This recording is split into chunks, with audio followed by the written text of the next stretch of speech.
অন্যদিকে ইরানে হামলার নিন্দা করে বিবৃতি প্রকাশ করল ব্রিক্স। ইরানে শান্তিপূর্ণ পরমাণু কেন্দ্রে হামলা হয়েছে, মোদির উপস্থিতিতেই যৌথ বিবৃতি জারি করল ব্রিক্স।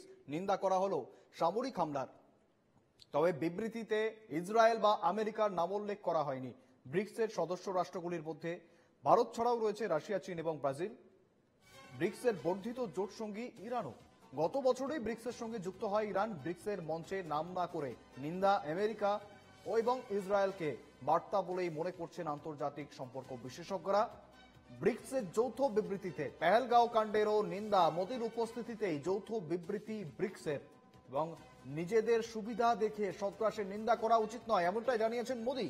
ইরানের হামলার নিন্দা করেও বিবৃতি ব্রিক্সের, তবে বিবৃতিতে ইরান, ইসরায়েল বা আমেরিকার কোনো নাম উল্লেখ নেই।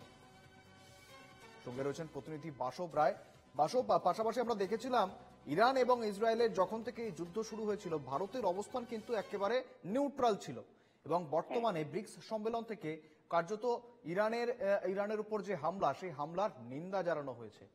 বাসব, শুভেন্দু, আপনি যেটা বললেন, অর্থাৎ আমাদের প্রধানমন্ত্রীকে আপনি কোট করলেন যে নিজেদের সুবিধে মতো সন্ত্রাসবাদের নিন্দা কোনো দেশ করছে এবং কোনো দেশ চুপ থাকছে, এটাই মোটামুটি আমাদের প্রধানমন্ত্রী বলেছেন। এবং ইরানে যখন ইসরায়েল হামলা করে, ভারত ঠিক সেই কাজটাই করেছিল যা প্রধানমন্ত্রী এখন বলছেন, অর্থাৎ ভারত চুপ করেছিল সুবিধাও।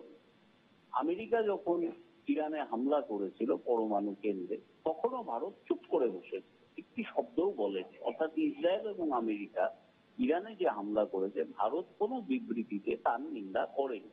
মজার ব্যাপার হচ্ছে, যে কাজটা ভারত করেছিল আমাদের প্রধানমন্ত্রী নরেন্দ্র মোদীর নেতৃত্বে, ঠিক তারই উল্টো, মানে সেই কাজটা নিয়েই আমাদের প্রধানমন্ত্রী আন্তর্জাতিক মঞ্চে অন্য দেশের নিন্দা করছেন। অদ্ভুত আয়োজন।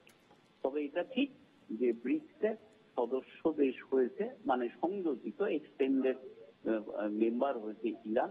ইরানে হামলা নিয়ে ব্রিক্স একটা বিবৃতি দিয়েছে, নিন্দা করেছে, এটুকু পর্যন্ত বলা যেতে পারে। বাসব, পাশাপাশি যদি পাল্টা প্রতিক্রিয়া দেখি, আমেরিকার তরফ থেকে শুল্ক চাপানো হয়েছে ব্রিক্স মুক্ত দেশগুলির উপর।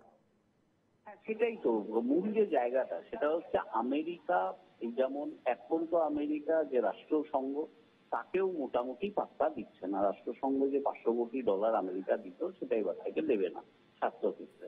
আমেরিকা নেটো বাদ দিয়ে অন্য কোন সংগঠনকেই আমেরিকা পাত্তা দেয় না। অর্থাৎ ব্রিক্সে আমেরিকার নামে নিন্দা করা হলো কিনা, এটা আমেরিকার কিচ্ছু এসে যায় না, অন্তত মার্কিন যুক্তরাষ্ট্রের প্রেসিডেন্ট যতদিন ডোনাল্ড ট্রাম্প থাকবেন। ডোনাল্ড ট্রাম্প সঙ্গে সঙ্গে ব্রিক্স যে দেশগুলো, ভারত, ব্রাজিল, চীন, রাশিয়া, এদের ওপরে শুল্কটা বাড়িয়ে দেবে, বাণিজ্য নীতিটা আরেকটু কড়া করে দেবে। সুতরাং এই যে ব্রিক্সে কি নিন্দা করা হলো আমেরিকার, তাতে আমেরিকার কিছু এসে যায়। এটা হচ্ছে মূল কথা। আমরা যারা অন্য দেশ, যারা আমেরিকার বাইরে আরেকটা পক্ষ তৈরি করছে, ভারত, ব্রাজিল, চীন, রাশিয়া, আমরা নিজেরা উল্লসিত হচ্ছি, কিন্তু এতে আমেরিকার খুব বেশি কিছু এসে যায়। শুভেন্দু, বেশ বাসব, ধন্যবাদ।